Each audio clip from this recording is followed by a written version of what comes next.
Hi, Remy. Work out, so we're finding a new one. All right. Well, it works out for us, doesn't it? Works out for us tonight, yes. That's great. Awesome. All right. So the prompt people get individual attention.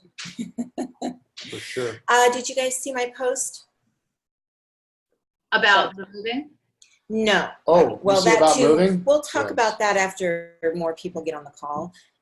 No, about the prompt today for Yes, triggers, yes. for triggers. So Yes. let's talk about them. Do you have any? I hadn't even thought about it.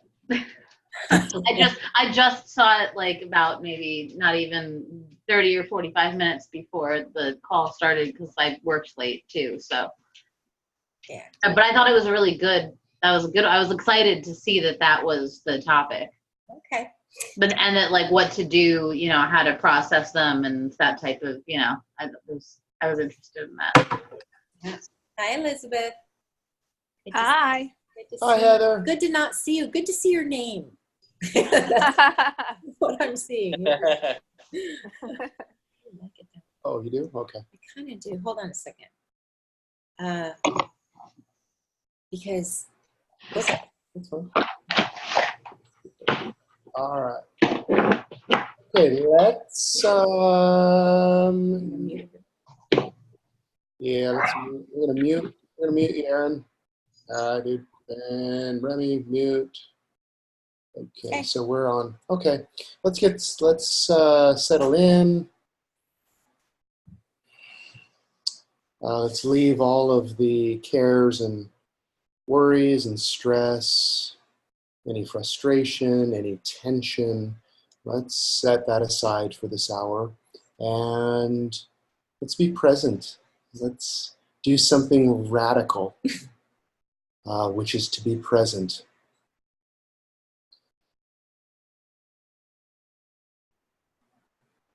With that, I'd like to just pause. We're going to just pause for a minute, 60 seconds of quiet, just to get grounded. And I want to invite you to pay attention to the energy in your body. Just kind of scan your body and see if there's any parts that are tense, maybe that are excited. Just notice energy without labeling it. Just notice it, and if there's an area that is tense, then take a breath.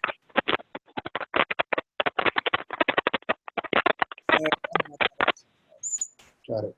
Okay.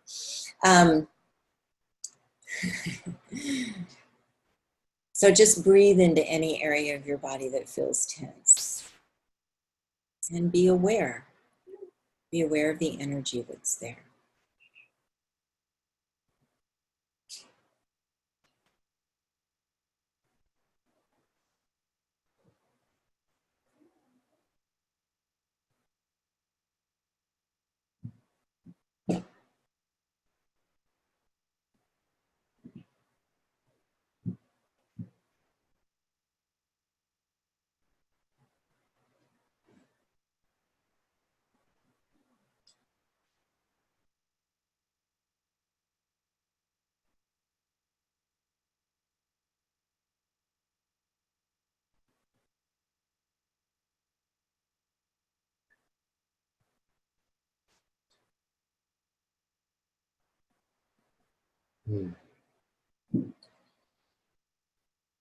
Spirit, be with us in our conversations and in our thoughts, in our thought life, in our emotional life.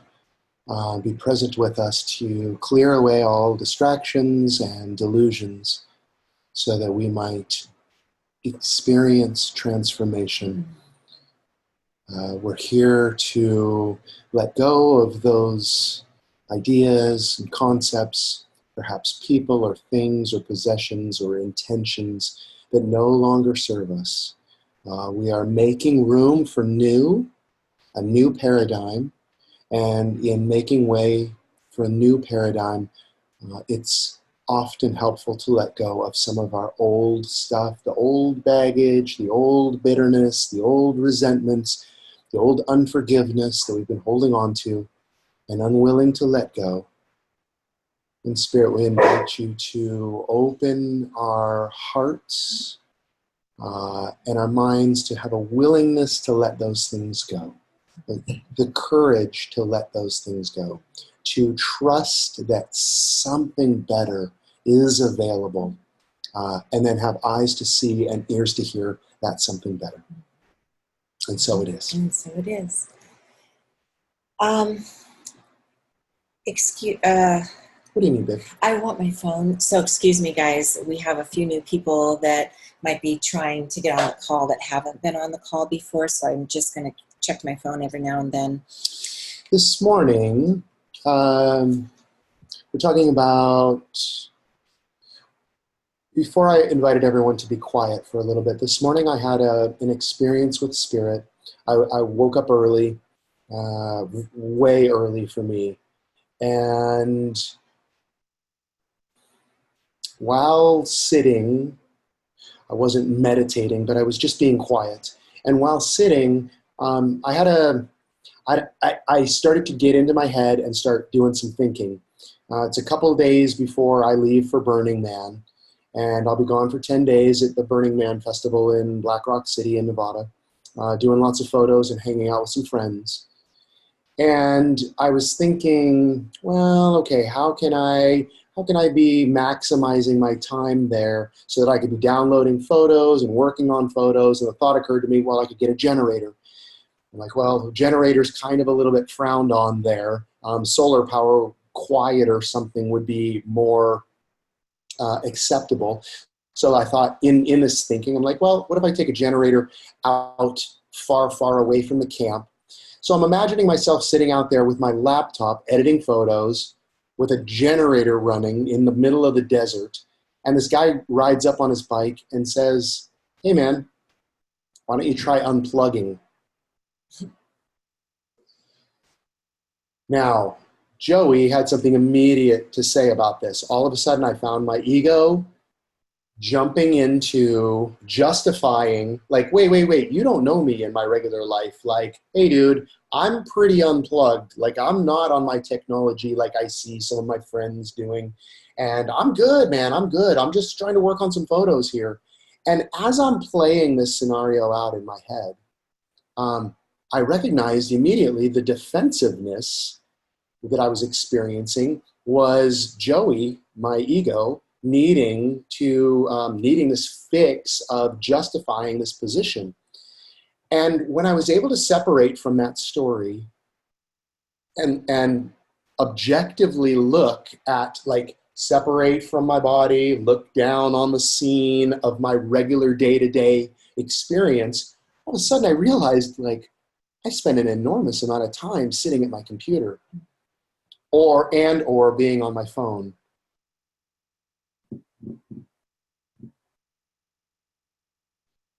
I say that because when I invited everyone just a few minutes ago into stillness, even for a minute, that minute of stillness was me giving myself permission to be still. I found a sweetness in it that took a couple of breaths for the tension to release from my shoulders. Did anyone else notice that? In the quiet down, in checking in with your body, that sometimes it takes just a little bit until we can go, oh. I frequently notice this when I'm hugging people as well. Normally, and when I say hugging, what I mean is holding. I'm holding people against their will sometimes for a minute or two. And often it takes 20 seconds for the shoulders to drop, for them to stop holding their breath and release into it. And I want to invite you to notice in your body where, if we're sitting at our computer for a long time, or if we're sitting in our car driving for a long time, or we're in our work situation and we're engaged for a long time in repetitive procedures and processes, often we don't notice how much tension we're carrying and or how addicted we are to our technology. And so a break, giving our mind a break for even a minute, a couple of times during the day, can really bring great insight. And because I recognized my ego's need to justify, like, hey man, I'm not really on my technology very much, was an indication that something's going on here that requires my attention. And in me not shifting to, oh, I don't want to look at that. I don't want to look at that. And my tendency to fly off into some neverland of my thinking, because I actually paused and gave it space, I gave it time to emerge, all of a sudden then I was able to see the truth of, I have a problem with being far, far too connected to my technology. So then this morning, because of the separation, I was able to make a choice for this Burning Man experience to not be downloading and working on photos while I'm there. I'm really going to be fasting from my technology so that I can be present with those who I'm right in front of. This can apply to our romantic relationships or our intimate relationships as well. Sometimes we're so busy, caught up in the day-to-day tasks that we think we have to be doing, cleaning up the kitchen, making food, cleaning up, going out shopping, whatever it is, that we miss our partner. And we think, oh, well, maybe I spend more time communicating with my partner than maybe my friend does, or my other friend, or our neighbors, or whatever it is. But I'd like to invite you to ask yourself, like, how present am I with the people who are most important to me? And when I say present, I mean not the TV's on and I'm kind of having a conversation with Denise, or I'm sending a text message, wait, hold on, honey, I'm sending it, let me just reply to this real quick and come back. But really, really being present. That is going to give you a clear indication then of the work or the opportunity that is present with you. Perhaps you'll discover also, like, oh, maybe something you hadn't seen before, that now that you're conscious of, you can make a different choice. This plays into our triggeredness that we want to talk about. This plays a lot into how frequently we are triggered by the amount of time we give to pause before we respond. And if we're not aware and we think, oh, like I did, I'm not really addicted to my technology like my friends are. You may be saying, like, I communicate with my partner far more than our neighbors do or others do. It's just an invitation to tell the truth. And we can't tell the truth unless we're aware. And we can't really be aware until we slow down and we pause and we really begin to look.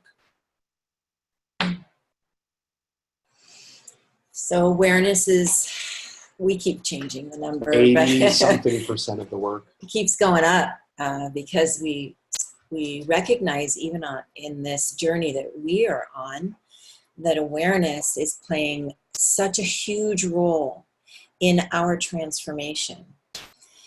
And you can't transform unless you're sensitive to what's going on within you in particular. So I'd like to just invite you, those of you that aren't driving, to close your eyes for a minute. And I want you to consider how many times today you were triggered. And what that means is that your peace was disturbed. Could have been a car in front of you or merging on the freeway. Could be a technology issue. Could be somebody made a comment. Somebody looked at you some way. Somebody did something that didn't agree with you. Any experience that shifted you from a place of peacefulness, if you even ever had it, to another state of being disturbed. And I am curious how aware you are of how often you're disturbed throughout the day. And that number is going to give you an idea of your level of awareness.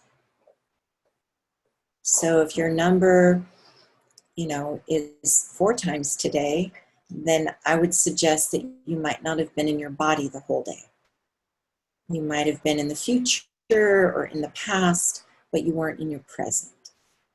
Because most people are triggered constantly throughout the day. And this is the number one work that we do in healing couples, in healing individuals. The process for healing is awakening.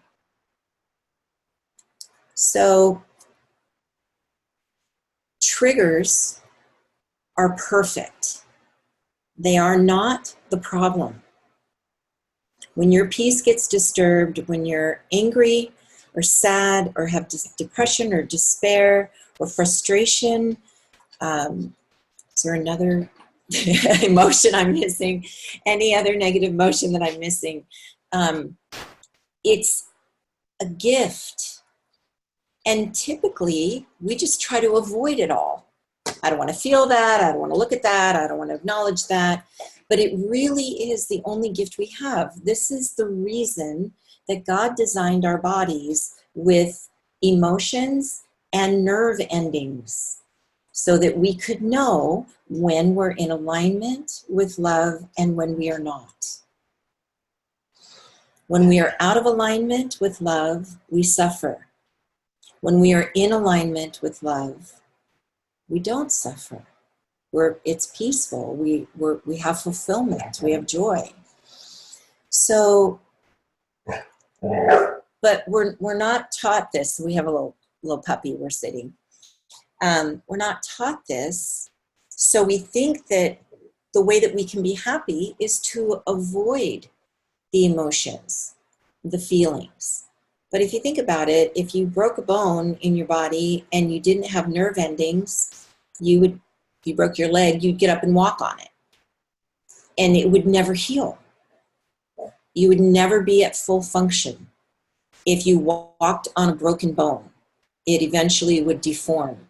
So the pain is your gift to say, don't move, go to the doctor, get some help, rest that thing and immobilize it so that it can heal.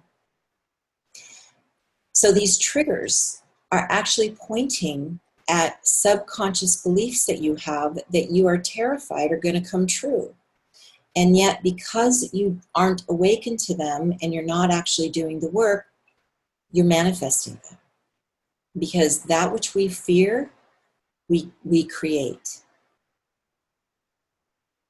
That which, everything you're afraid of, you just invite into your world. Those things that you have judgments on, you are inviting into your experience. So it's really important that you learn to pause a little bit. And that can just mean, first of all, it means inviting spirit into the process. So what that looks like is what I did is just said, I want to grow. I want to know the truth. And I want freedom. I don't want to be trapped in this cycle and these patterns that I'm unaware of. I don't want to have blind spots. I want to know the truth, even if it's challenging to look at those things. And so just that heartfelt invitation alone, Spirit is like, on it. It's coming. Yes.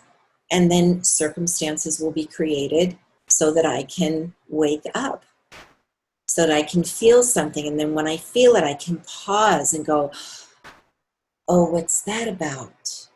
What just got triggered in me? And then some healing work can ensue from that place. Does that make sense? Does that make sense, or does that sound crazy?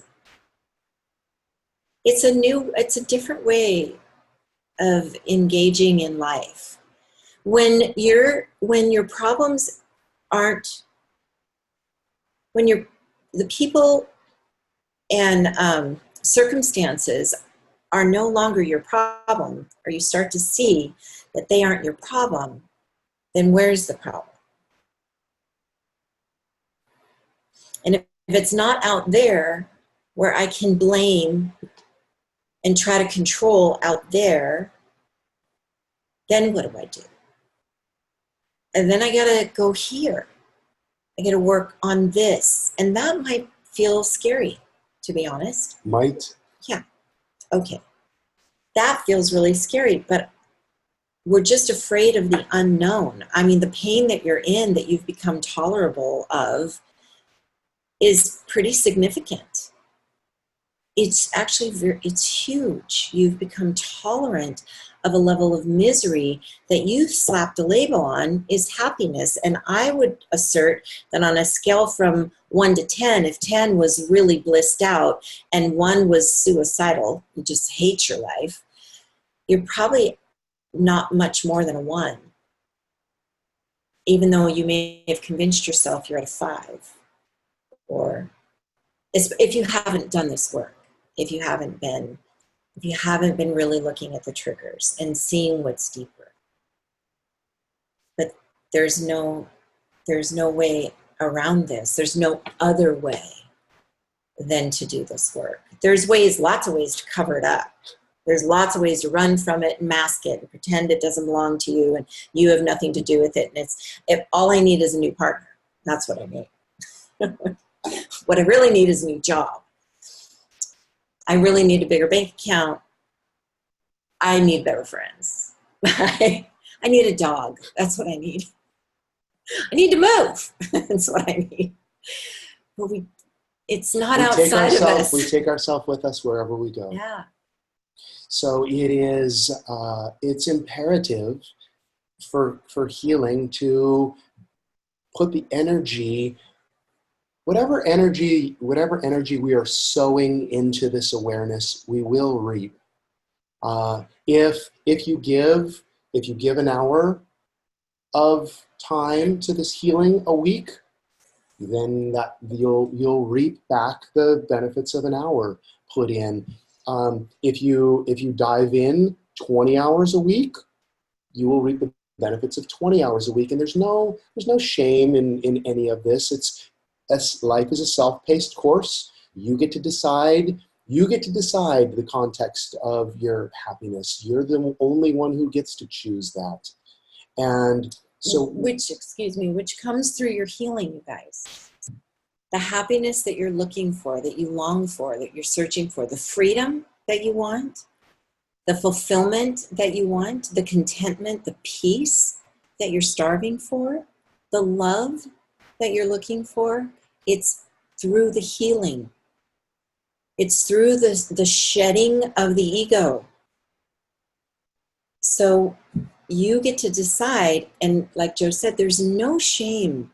There's no bad or wrong in how long it takes. You don't even have to do it in this lifetime. You can go your whole lifetime right no further along than you are right now, and that's not necessarily bad. It just isn't going to get you what you say you really want. Well, if you say you want happiness and peace, contentment, fulfillment, those qualities require this awareness. So we're raising awareness. Okay. Who has a trigger that they'd like to that they would like to share? You have something you want to put it in the chat, or raise a hand if you're on camera, or yeah, if we can't see your video, you'll have to type something in for us to unmute you so we can talk. We're here to help.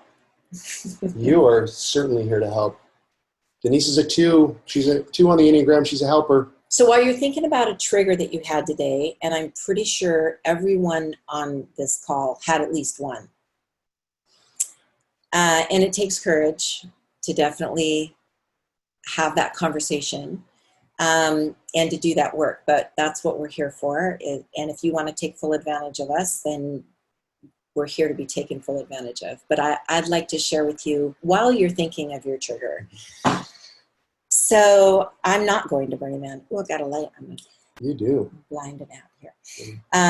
I'm not going to Burning Man because I feel like Spirit is inviting me to stay home. And what I think is this is about has to do with a request. Like I said earlier, just make a request. Just all you have to do is invite Spirit into what you're open to consider. So I said a while ago that I want more awakening and I want freedom.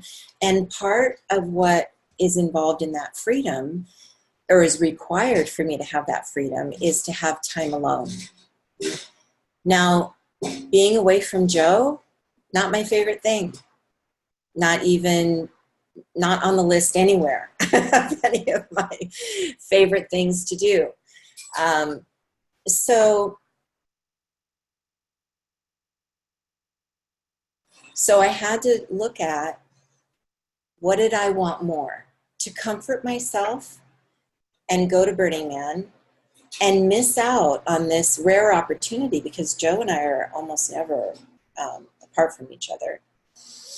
Or this lighting is going to bug him, you guys, because he's a lighting expert. So we'll just move. Now we're still getting some sun. That's all right. Okay. Okay. So this was my choice, and I, being as aware as I am, I was able to see what the choice was in front of me, and I could choose to comfort myself and distract myself and stay where I am, which isn't a bad place, by the way. It's not terrible. It's just not the freedom that is available to me. And I know that that freedom requires me to have a silent retreat, to be alone, and to see what comes up for me, where I get triggered by being alone. Because for me, a 2, type 2 on the Enneagram, one of my biggest fear is being alone, is being unloved, because part of my subconscious programming is that I'm unlovable. Now, I don't fully believe that anymore, and I'm actually going to have an opportunity to see how much work that I've done around that, because it feels like I've done all the work, but I'm not sure, and I won't know until Joe's gone. And then I'm going to discover what the remnants are that I still need to work on, that is there to show me the way to my freedom. And my freedom lies not in my relationship with Joe, who I absolutely adore. I mean, I'm this close to worshiping him. My freedom lies in my intimacy with God. That's where my freedom is. Because if you think about it, our entire walk on this planet, whether you believe that's one time or multiple times, is a walk with Spirit. It is a walk with God. And that never leaves. And that never changes. And the only reason I have fear and triggers in that area of being alone, being left alone, is because I am not conscious, fully conscious of the presence of God in my life, the presence of love in my life. And this is my great opportunity. So I'm going in. Pray for me. She's going in, and her ego, Deborah, has been whispering quite a bit the last week or so, the last couple of weeks. And as it gets closer, the whispering happens more frequently. Now, I have to say, typically Deborah's a bitch about it, about whatever she's afraid of. But this time, she's been very subtle, trying to slip it in. Like, I'm just going to slide this in. Maybe she won't be aware that, there's this going on. But I'm aware every time she says, like, I'll kiss Joe, and she'll say, I'm going to miss you. He's not even gone. He's right here. He's not even gone. And she's already ready to, melt away into the abyss of loneliness. And I've just been saying to her, I even said yesterday, Joe and I went for a walk, I was hugging him on the beach. And while we were hugging, I went, shh. And he goes, what? Like, did I say something? I go, oh no, I'm shushing Deborah. Because she's... Oh, we have a threesome here. Yeah. Deborah's here. I was like, shh. So that's just an example of, you know, there's even for us, we're not done doing this work. There are still these subtle little nuances. She's very covert now. My ego knows that if she's loud at all in any way, that she's just going to immediately get shut down. But even now, as she whispers her fears to me, I'm able to detect her because I'm awake enough to be able to do that. And that's your opportunity. Okay, we got some questions. We have some engagement with you. Thank you. Remy, let's do yours first. First thing this morning, I walked out to a giant pile of poop in the dining room. Is that you or is that Eric? Hold on. Who pooped? Yeah, she'll. Oh. Remy, you'll have to unmute you on your end. There we go. There we good. go. I was eating food. Eric, are you? Yeah, I'm here. Are you pooping on the carpet again, brother? Yeah. Yeah. And no, I was the one who discovered said poop. I walked out and saw that first thing this morning. It was great. Okay. Triggered. I mean, that's what it is. So What? you were triggered, Eric? Yeah. Oh, Remy didn't write that. Okay. It's Okay. What happens when you get triggered with that? What happened? I was frustrated because I thought that it was right by like where we feed the dogs and Remy fed the dogs. So I thought she just left it there for me to clean up. So yeah, And that was the first thing I woke up to. Nobody likes walking out and seeing their dog pooping on the floor to begin with, but like it just made me angry. I'm grumpy in the morning to begin with, so it wasn't the best way to start. But yeah. Yeah. So, what does that trigger feel like? Where is it in your body? Oh, it's my chest. My chest and my back get tight like real fast when it's. I know exactly where my tension centers are. Like And what's the feeling? What's the label? tightness, if I had to, like it's almost angry, like a tightness and an anger. I don't know. It's hard to. Almost anger? Yeah, I mean, I wouldn't say it's anger because Frustration. frustration. Yeah, that's the better word. I guess. Yeah. So frustration is anger. It's a lower level vibration of anger, but if you got triggered, so what was your response? How did you react? I texted Remy all mad about it, honestly. Well, actually, no, I didn't. I stewed on it. And then, like, hours later, I said something. I don't know why I stewed on it. It was stupid. But I didn't like cause problems early in the morning, but I wanted to. Like, I stopped myself and didn't. So, I mean, if it's that. So you weren't angry that the dog actually pooped on the floor. You were angry because you thought Remy left it for you. Yes. Yeah, that's where my head was. Yeah. Does she frequently engage in passive-aggressive behavior? Not frequently, but sometimes. More verbally than action-wise. Yeah. You verbally are passive-aggressive? Yeah, I'm more prone to making passive-aggressive verbal statements Yeah. than actions because I'm really intense about like things being clean and neat. Like if I saw the poop on the floor, I wouldn't have been able to like leave for work in the morning without cleaning it up first because I'm very intense about like seeing dog messes around. I leap on pee as soon as I see them pee. I wouldn't have left it if I had seen it and I assured him of that. But So, Eric, did you leave for work and then without cleaning up? no. He thought I left for work without cleaning it up. Yeah. I hear you. But I didn't even see there was anything there too. So otherwise, It was a misunderstanding, but I was triggered.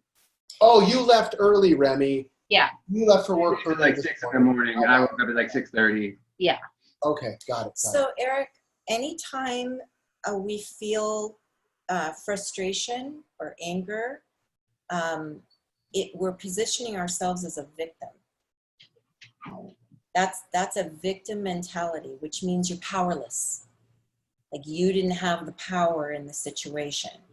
And then how were you thinking along the lines today that you didn't release it. I'm assuming you cleaned it Yeah, I did. with resentment. Yeah, a little. Yeah. Okay. And by the way, Eric, we gotta affirm for you over and over again. You are not in trouble. You are not bad. You have not done anything wrong. I always feel like I have. Like, I know you do. That's why it's really important for us to reaffirm for you. This is not about that. There's no judgment here at all. We're just trying to discover for you a way out of freedom for you. So it is your conditioned state to feel bad, to feel like you're in trouble, like you've done something wrong. This is your conditioned, and even you have a consciousness about it, but running at a deeper level and at a louder level in your subconscious mind. All of that shame and guilt is driving all the self-punishment, self-sabotage stuff that you do.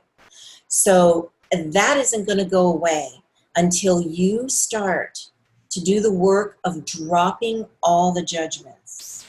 Drop them. Every judgment you have on yourself has got to go in order for you to have freedom around this. You need freedom to make mistakes, to absolutely blow it and not be in trouble and not be bad. But you have to give yourself that freedom, because as long as you stand as the judge, you also impose the sentence. And that sentence is suffering. And you're going to continue in that. So I can tell by your body language that there is shame just in talking about being, well, I wasn't really angry. Well, I'm kind of angry. Well, maybe I was angry. Like, even just in that, I'm watching the mechanism of shame in your body show up, which is why I'm calling it out, because I'm inviting you to take that off for a minute. Like, who would you be? Like, I just really want you to think about this for a minute. I want you to actually close your eyes, Eric. I want you to really think about this.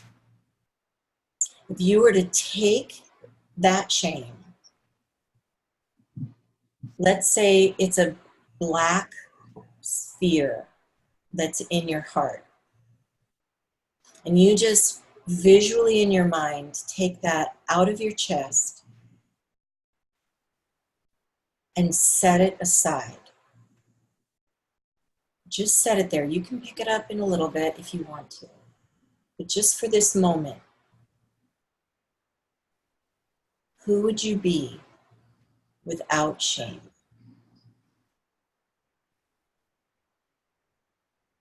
What would it feel like for you, Eric?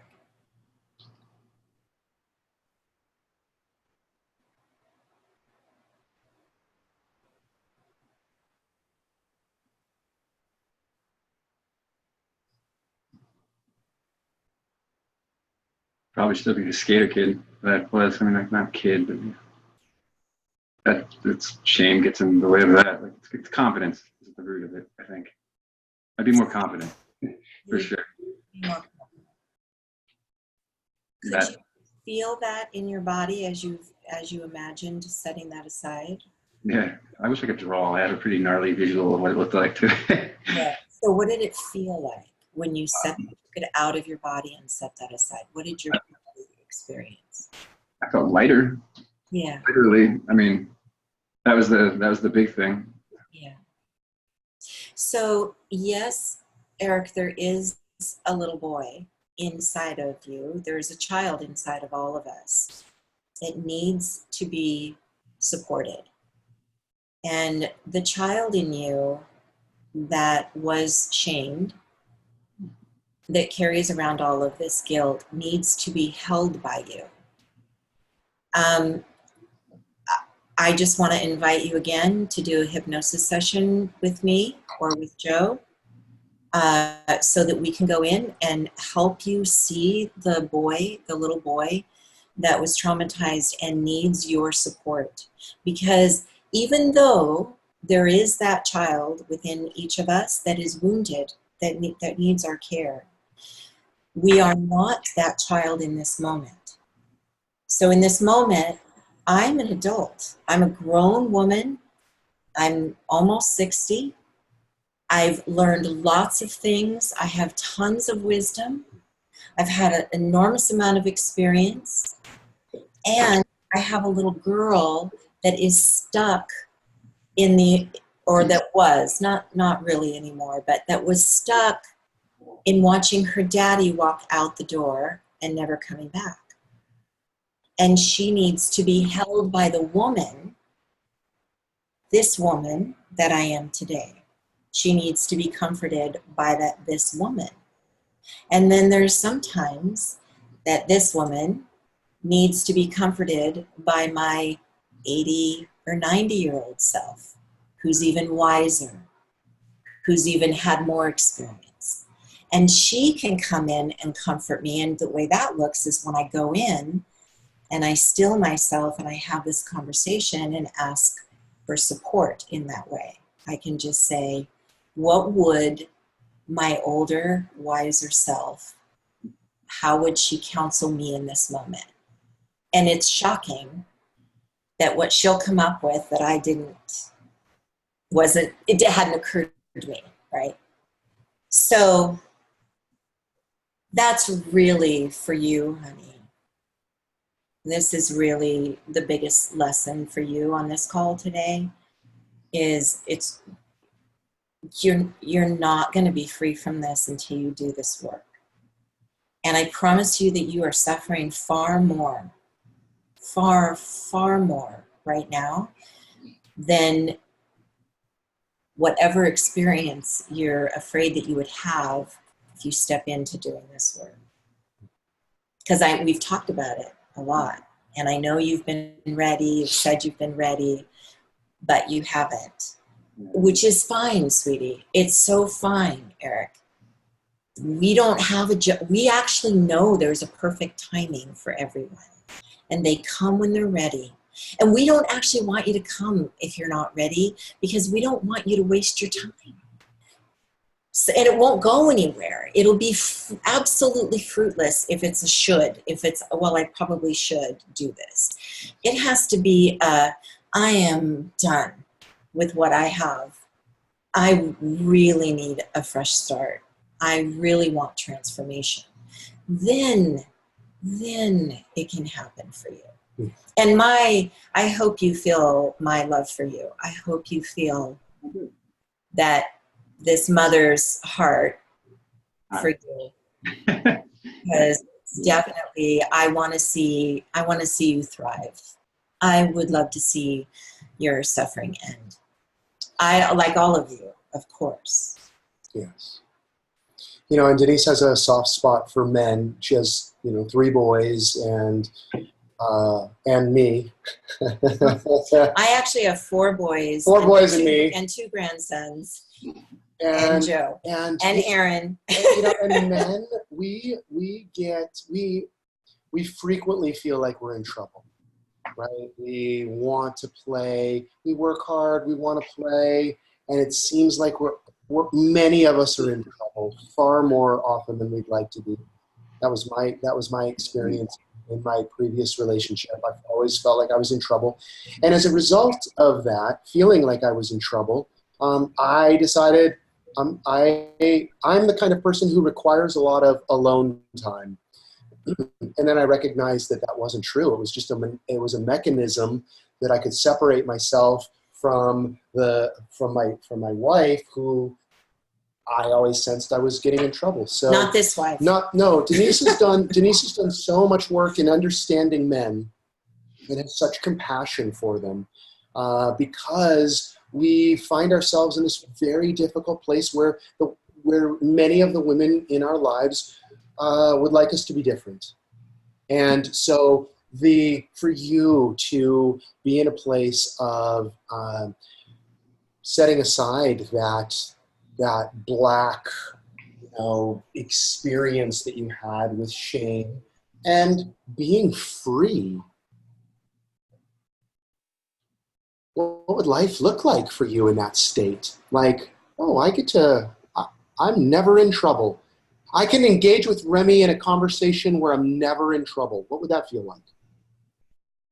It's hard to even imagine that because I don't think I've ever experienced love. It's been so long that I don't remember what it feels like. I'm not talking about just with you. I mean in general. Yeah, like, Of course. Now, this because in this paradigm, there are very few women who are this aware of the harm that can be laid on men with the expectations for them to be different. And according to the teacher that Denise was under with Understanding Men, this is very frequently where women are enrolling the men in their rehab program.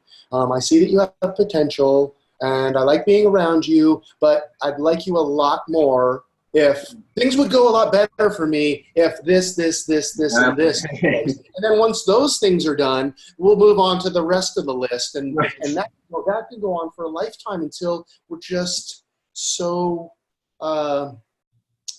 wounded from that experience. We don't want to talk. We don't want to communicate in the relationship. It's entirely separate. We're leading two separate lives.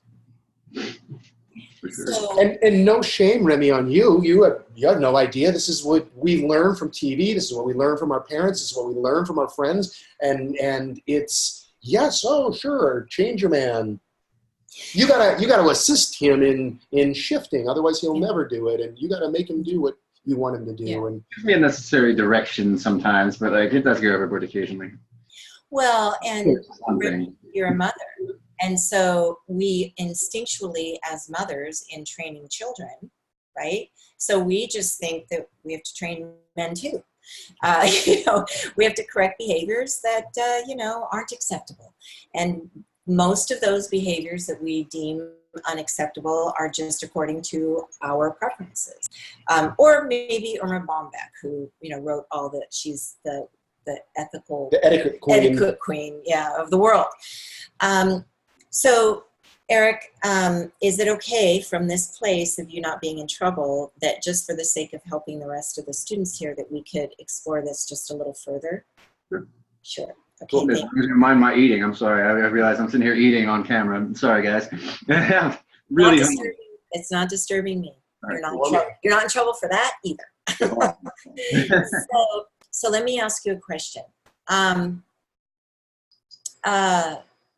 If the roles were reversed and you had to leave early and the dog had pooped and you were rushing out the door and Remy found it and Remy was frustrated, how would you prefer that she handle the situation?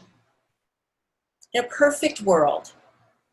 In a perfect world, I guess she, obviously clean it up, but not get on me about it for missing it. And I do know that, and that's why I actually stopped before I immediately jumped. I wanted to, but I'm aware of that part of it, and I do stop before I do things. Sometimes it just didn't happen. Yeah. I said something and then it just came out in response to me greeting him for the first time in the day. It was kind of it was hey, how's your day going? Blah, blah, blah. Oh, well, I came out to poop first thing this morning and that wasn't great. And I was like, oh, I'm sorry. I did take them out and I apologize later though. Yeah. And he did. And he did immediately say, I'm sorry, I shouldn't have been snippy. It was that was unnecessary. And I was yes. And I apologize immediately, but it's, Okay. I'm usually pretty good like that. Usually. So another level of awareness is just available, right? There's another place to pause. Before you picked up the phone, there's an opportunity to pause. The invitation is to give what you want to receive.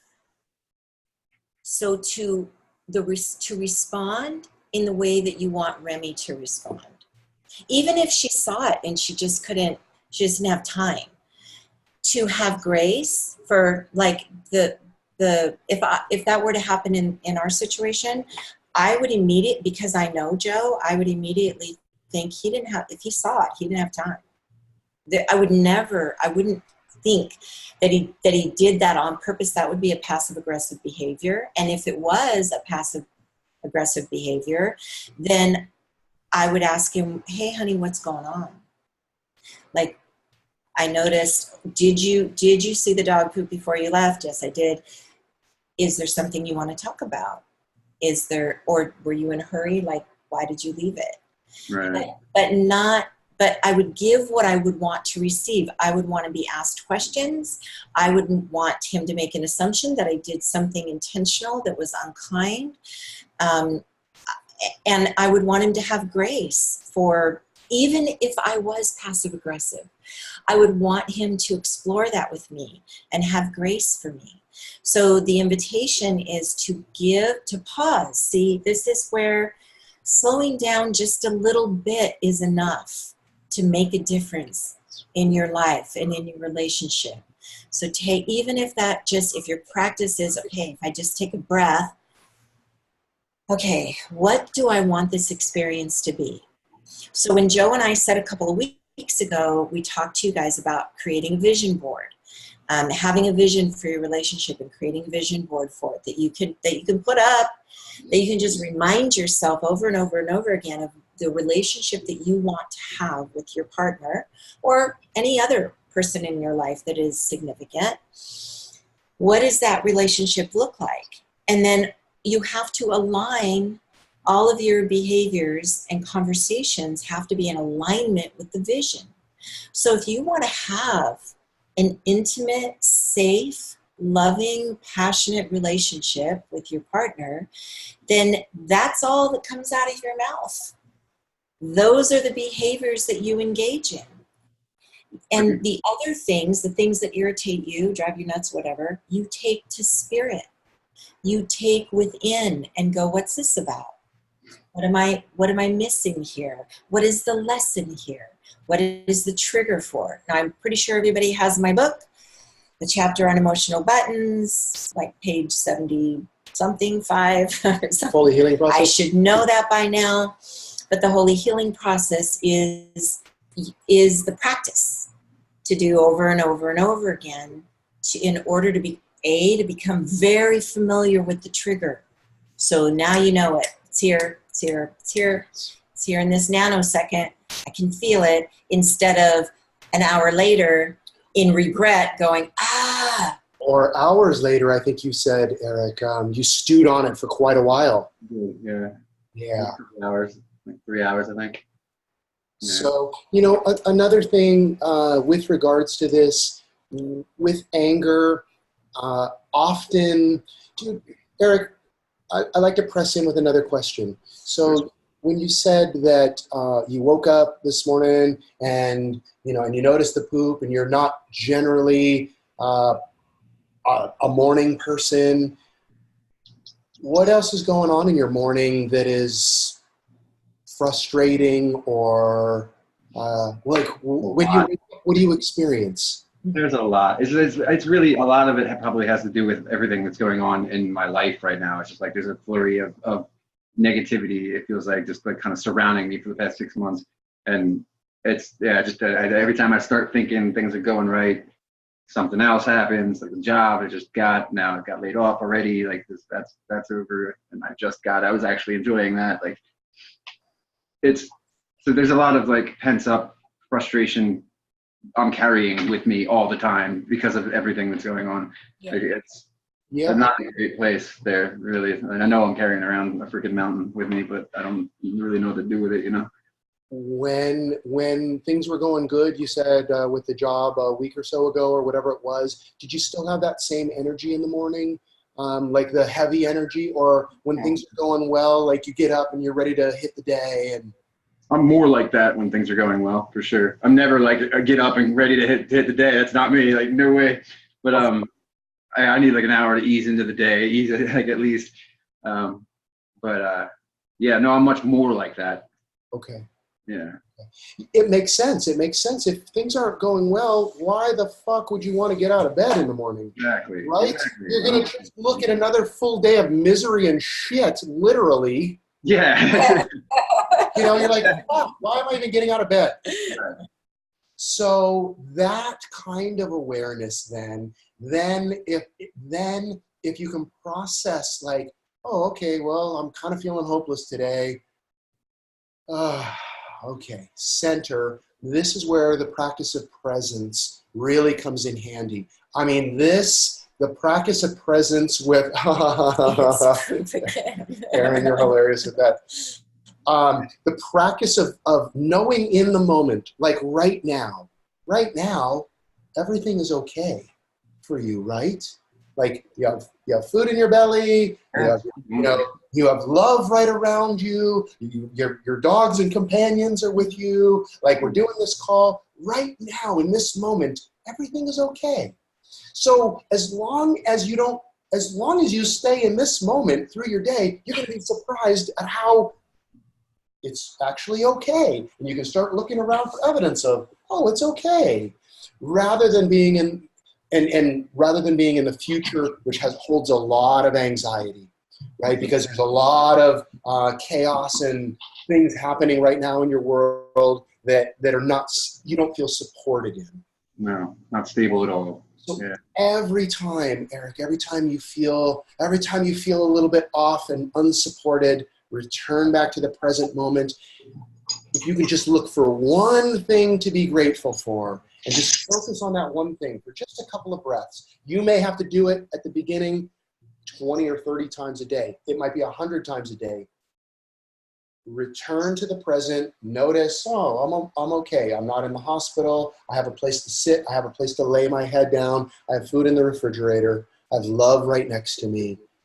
That, I promise you, will begin to shift the heaviness. And as you shift the heaviness, have you ever noticed, like, when things are going really good, it seems to have a lot of momentum for things going really good, Yeah. but then when things are going really bad, there's a whole lot of momentum for things going bad? I have noticed that. Yeah. If you can shift through being present, like, oh, I'm really grateful. I'm so grateful that Remy is in my life. You can shift just for a moment, in that moment, before whatever else it is that you have to do through your day. Contact with a customer, contact with somebody who you're hoping will hire you, whatever it is, center first. Because right now you've got a momentum of a lot of heaviness and shit around you. So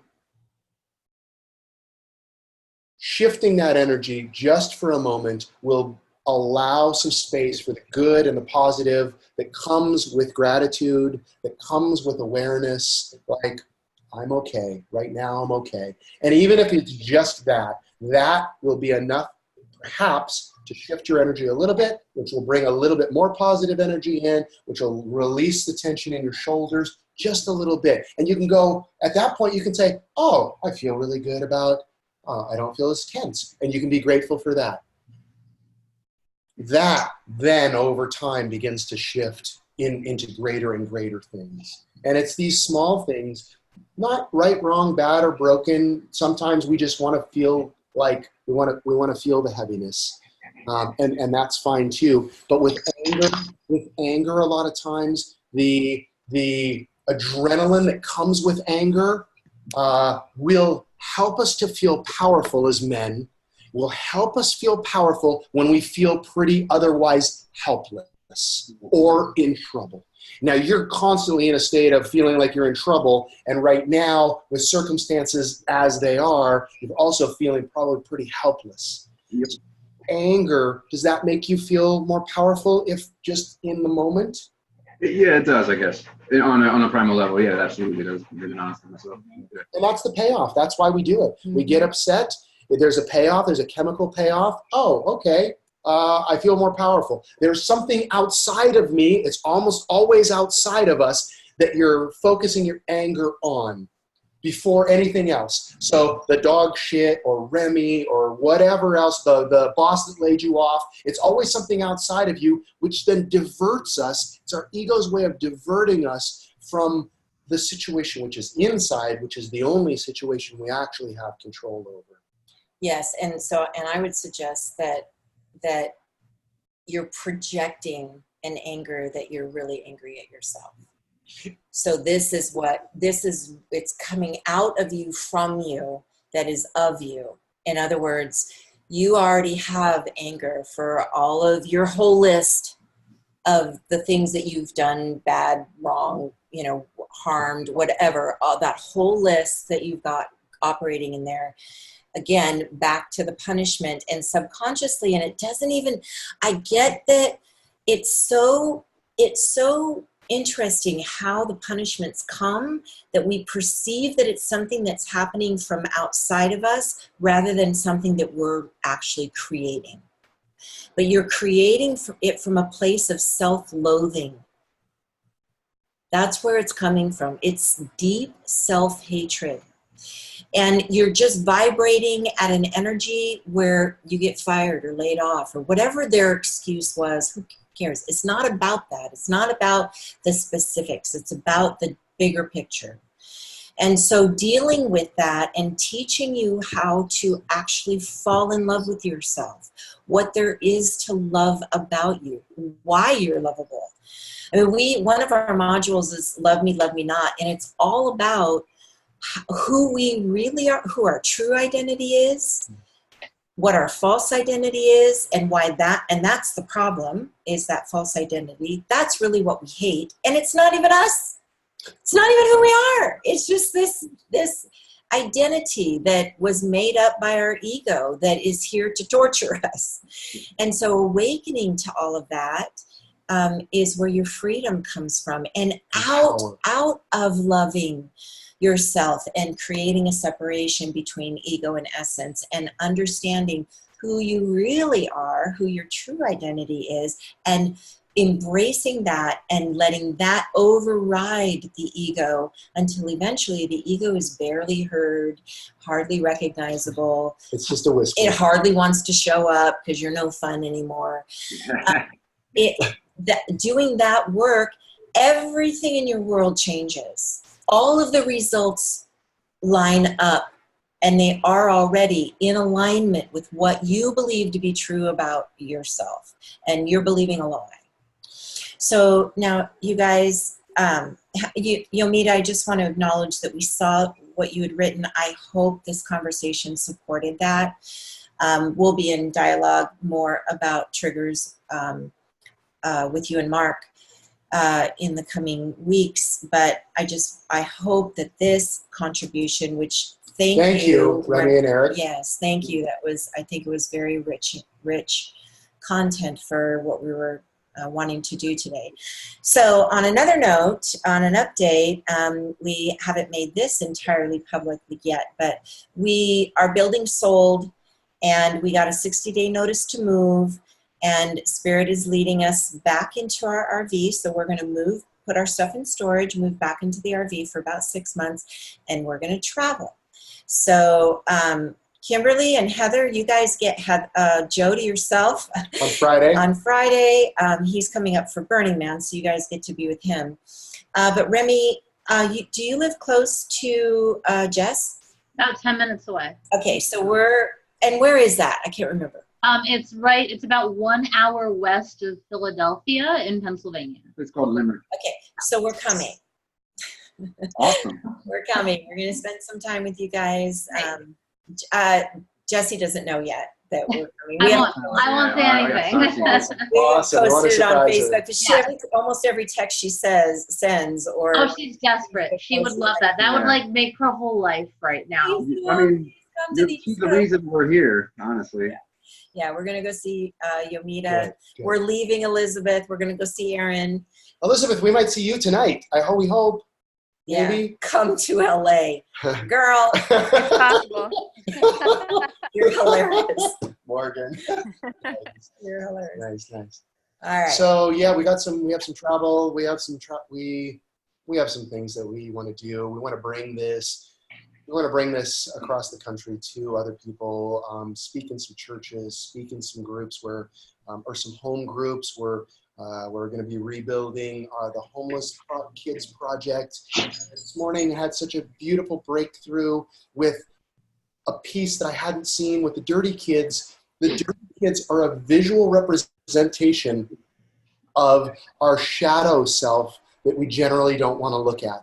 So these homeless kids on the street that don't get looked at, that don't get acknowledged, all of a sudden Spirit this morning was like, this is the visual representation of the shadow self that none of us want to look at and acknowledge is there. So we just stuff it and, throw it some leftovers, and we don't want to acknowledge it. I'm going to weave in the dirty kids wisdom that we've gotten, which is so deep on many levels of sharing, in with this work of relationship, because you guys, life is about relationship. We are in relationship with ourselves, we are in relationships with others, and we are in relationship with God. And so we want to tie these relationships together and give some great visual examples and some powerful exercises to sort of rock awareness, to break free from some of the delusions that we've held as true. So that's the energy that we're going into this next chapter with, and we're hoping to see many of you on this tour. Yeah. Aaron, for sure you, dude. For sure you too. Yeah, we may take you with us.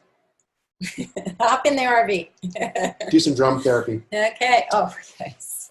All right. Hi, Well, guys. we honor you guys for being here and for having the courage and dedicating the time to this transformation. We hope that it is multiplied.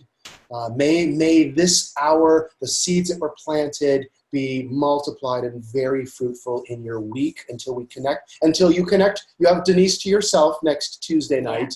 You'll have her all to yourself. I will be absent.